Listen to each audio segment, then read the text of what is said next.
Hello my sweet and lovely viewers, কেমন আছো তোমরা সবাই? আশা করি প্রত্যেকে অনেক অনেক ভালো আছো।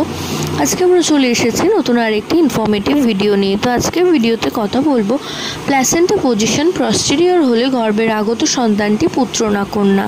তো সেই বিষয়ে আজকের আলোচনার সাথে থাকতে হলে অবশ্যই চ্যানেলটিকে সাবস্ক্রাইব করে রাখতে হবে, কারণ প্রেগনেন্সি রিলেটেড নানান ভিডিও কিন্তু চ্যানেলে আপলোড করা হয়ে থাকে।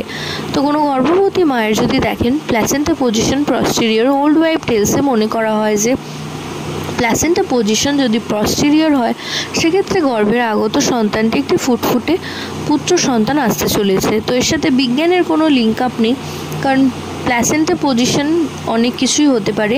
অ্যান্টেরিয়র প্ল্যাসেন্টাতেও কখনো পুত্র সন্তান হয়, কখনো বা লোলাইন প্ল্যাসেন্টাতেও পুত্র সন্তান হওয়ার চান্সেস অনেক বেশি থাকে।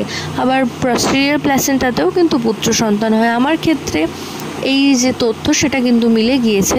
তো আশা করছি ভিডিওটা আপনাদের কাজে আসবে। প্রত্যেকে ভালো থাকুন, সুস্থ থাকুন, সাবধানে থাকুন এই কামনা করে ভিডিও এখানেই শেষ করছি। নমস্কার।